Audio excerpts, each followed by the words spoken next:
الحمد لله كفى وسلام على عباده الذين اصطفى أما بعد فأعوذ بالله من الشيطان الرجيم بسم الله الرحمن الرحيم يا أيها الذين آمنوا كتب عليكم الصيام كما كتب على الذين من قبلكم لعلكم تتقون صدق الله العظيم وقال رسول الله صلى الله عليه وسلم من قام ایمانا واحتسابا غفر له ما تقدم من ذنبه او كما قال علیہ السلام۔ میرے بھائیو، محترم بزرگوں اور دوستو، اللہ تبارک و تعالی نے تمام مہینوں کے اندر سب سے افضل اور سب سے زیادہ اعلیٰ جو مہینہ قرار دیا ہے وہ رمضان المبارک کا مہینہ ہے۔ رمضان المبارک کا مہینہ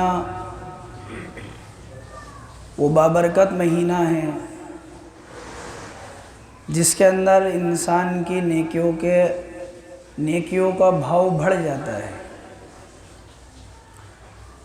اللہ تبارک و تعالی نے رمضان المبارک کے روزوں کو فرض قرار دیا ہے، اور حدیث میں آتا ہے کہ اس کے رات کے قیام کو اللہ کے نبی علیہ السلام نے سنت قرار دیا ہے۔ اللہ رب العزت قرآن کریم میں ارشاد فرماتے ہیں، یا ایھا الذین آمنوا کتب علیکم الصیام کما کتب علی الذین من قبلکم لعلکم تتقون۔ اے ایمان والو، تم پر روزے فرض کیے گئے ہیں کما کتب علی الذین من قبلکم، جیسے کہ تم سے پہلی امتوں کے اوپر روزوں کو فرض قرار دیا گیا۔ روزہ صرف امت محمدیہ کی خصوصیت نہیں ہے، بلکہ امت محمدیہ کی دلجوئی کے لیے یہ بات بھی بتائی گئی کہ جس طرح تم پر فرض قرار دیا ہے اس سے پہلے امتوں کے اوپر بھی فرض تھا۔ اسی لیے مفسرین نے لکھا ہے کہ حضرت آدم علیہ السلام سے لے کر امام الانبیاء جناب رسول اللہ صلی اللہ علیہ وسلم تک جتنی بھی امتیں آئی ہیں، ہر امت کے اندر روزہ رہا ہے۔ اس کی شکل، اس کی صورت، اس کی تاریخ، اس کے دن، اس کے اندر اختلاف رہا ہے، لیکن ہر امت کے اندر روزہ تھا۔ اسی لیے فرمایا کما کتب علی الذین من قبلکم، تم سے پہلی جو امتیں گزری ہیں ان کے اوپر بھی روزہ فرض کیا ہے۔ روزے کے مقصد کو بتایا، لعلکم تتقون، روزہ اس لیے فرض کیا گیا ہے کہ تاکہ تم متقی بن جاؤ، تمہارے اندر تقوی آ جائے۔ جس طرح رمضان المبارک کے اندر آدمی کھانے سے اور پینے سے اور نفسانی خواہشات کے پورا کرنے سے بچتا ہے ایک اللہ کے حکم کی وجہ سے، اسی طرح انسان اپنی ساری زندگی کو اللہ کے حکم کے مطابق اسی طرح گزارنے والا بن جائے، لعلکم تتقون، تاکہ تم متقی بن جاؤ۔ آدمی کے دل میں اللہ کا خوف آ جائے، اللہ کا ڈر انسان کی زندگی کے اندر آ جائے، اس لیے روزے کو فرض کیا گیا ہے۔ تقوی کسے کہتے ہیں؟ حضرت عمر رضی اللہ عنہ نے ایک مرتبہ حضرت ابی ابن کعب رضی اللہ عنہ سے سوال کیا کہ تقوی کسے کہتے ہیں؟ تو حضرت ابی ابن کعب رضی اللہ عنہ نے حضرت عمر سے فرمایا، امیر المؤمنین، کیا آپ کا گزر کبھی کسی ایسے راستے سے ہوا کہ جس کے دونوں طرف کانٹے ہوں؟ تو فرمایا کہ ہاں ایسا ہوا ہے۔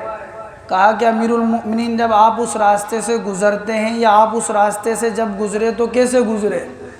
فرمایا کہ ابی بن کعب میں اس راستے سے اس طرح گزرا کہ اپنے دامن کو سمیٹے ہوئے اور بچتا ہوا اس بات سے کہ کہیں کوئی کانٹا میرے کپڑے پر یا میرے جسم پر نہیں لگ جائے جس کے ذریعے سے مجھے تکلیف پہنچ جائے۔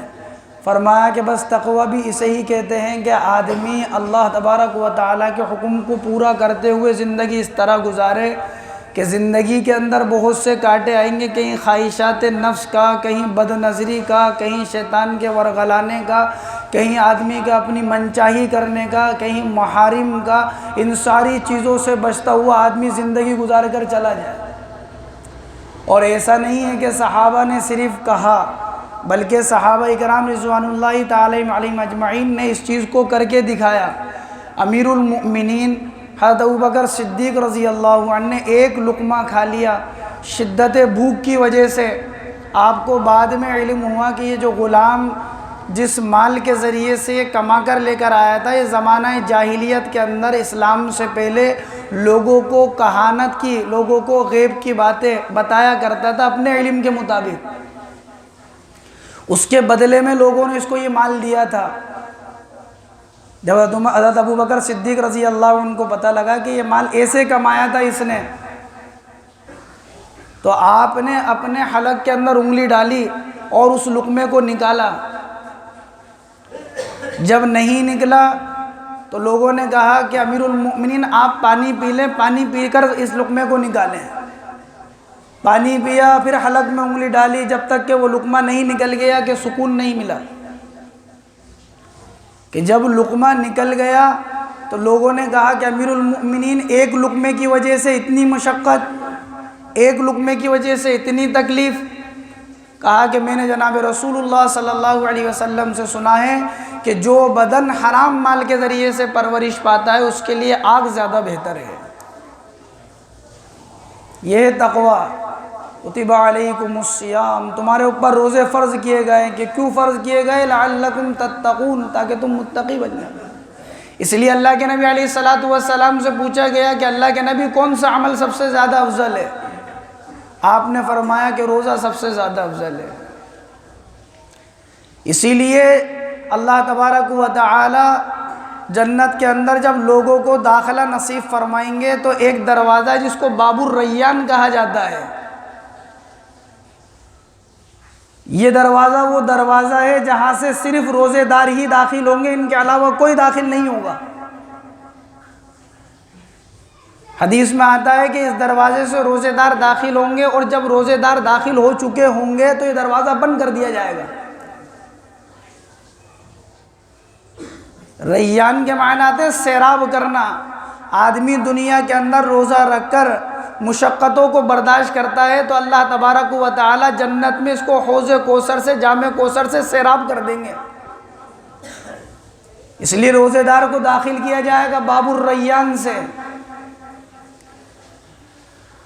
روزہ اللہ تبارک و تعالی کی طرف سے وہ عبادت ہے انسانوں کے اوپر۔ حدیث کے اندر آتا ہے کہ اللہ تبارک و تعالی خود اس کا بدلہ دیں گے۔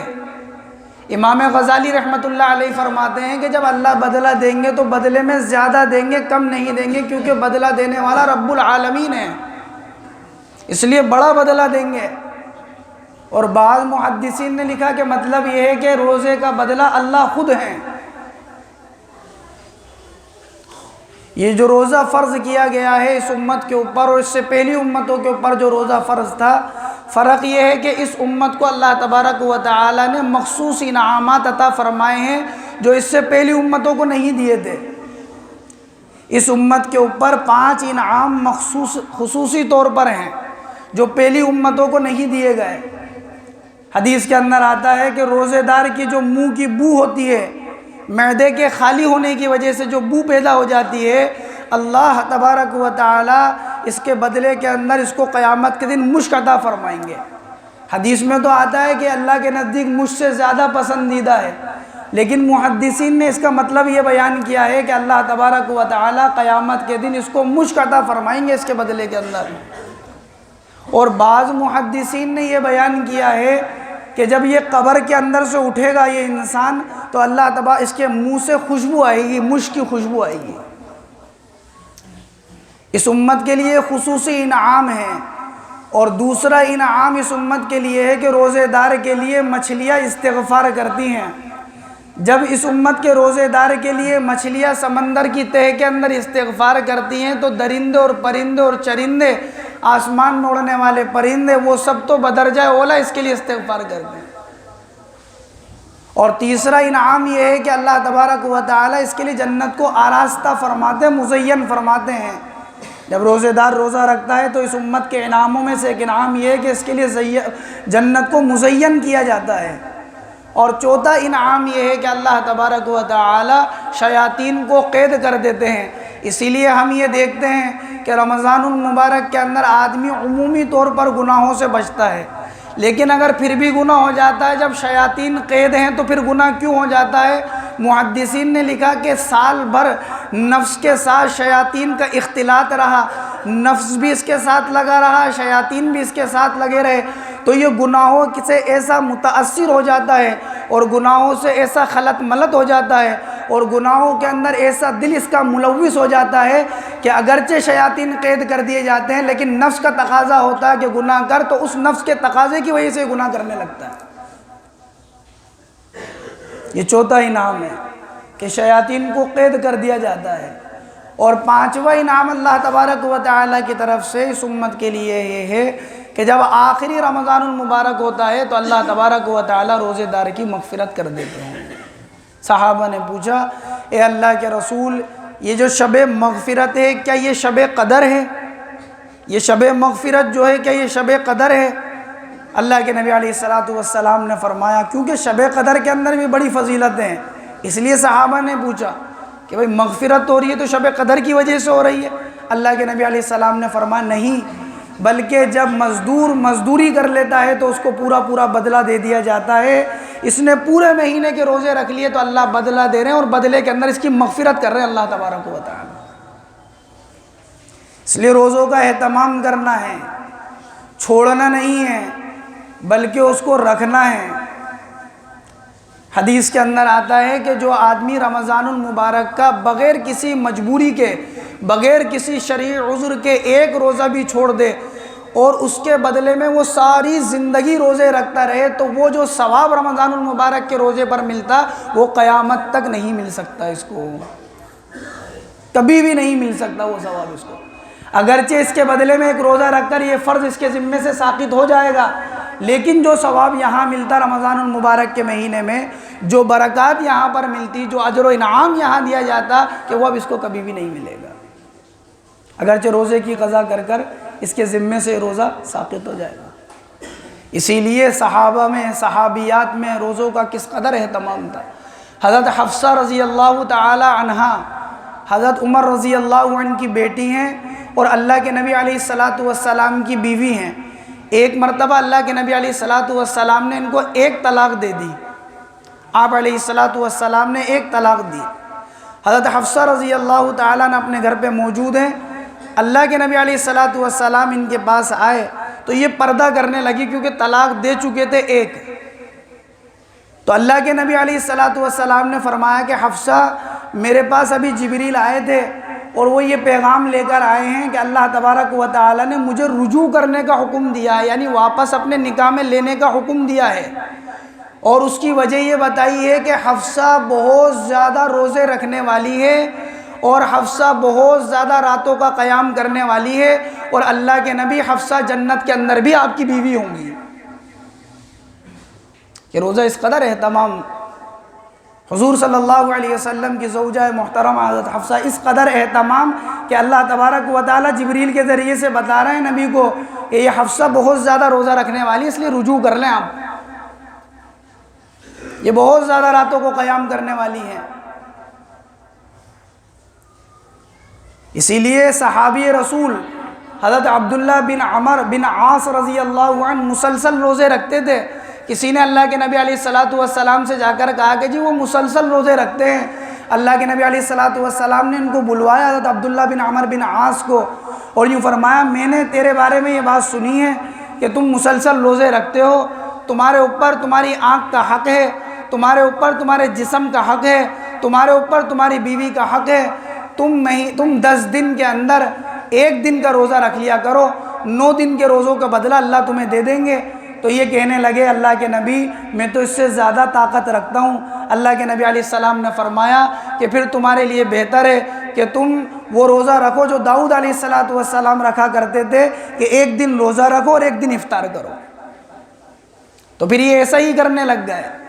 یہ صحابہ کی زندگی میں روزوں کا اہتمام تھا، صحابہ اس قدر روزے رکھا کرتے تھے، صحابیہ اس طرح روزے رکھا کرتے تھے۔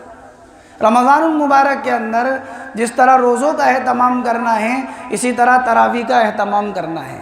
حدیث میں آتا ہے اللہ کے نبی علیہ الصلوۃ والسلام نے فرمایا جس نے رمضان المبارک میں ایمان اور احتساب کے ساتھ یعنی ایمان اور ثواب کی امید کے ساتھ رات میں قیام کیا اللہ اس کی پچھلی زندگی کے گناہوں کو معاف کر دیں گے۔ حدیث میں آتا ہے اللہ کے نبی علیہ الصلوۃ والسلام نے فرمایا کہ رات کے قیام کو میں نے تمہارے لیے سنت قرار دیا ہے۔ اسی لیے رمضان المبارک کے اندر چاند دیکھ کر تراویح کو شروع کرنا ہے اور چاند دیکھ کر ختم کرنا، یہ مستقل سنت ہے۔ 20 رکعت تراویح سنت مؤکدہ ہیں۔ حضرت جابر بن عبداللہ رضی اللہ عنہ، حضرت عبداللہ بن عباس رضی اللہ عنہ، حضرت عمر رضی اللہ عنہ، حضرت ابی بن کعب رضی اللہ عنہ، حضرت سعید بن یزید رضی اللہ عنہ اور دیگر صحابہ سے یہ بات ثابت ہے کہ 20 رکعت تراویح سنت مؤکدہ ہیں۔ 10 سلام کے ساتھ 20 رکعت تراویح سنت مؤکدہ ہیں۔ چاند دیکھ کر تراویح کا شروع کرنا ہے اور چاند دیکھ کر پورا کرنا ہے۔ اسی سے متعلق انشاءاللہ پھر بات آئے گی۔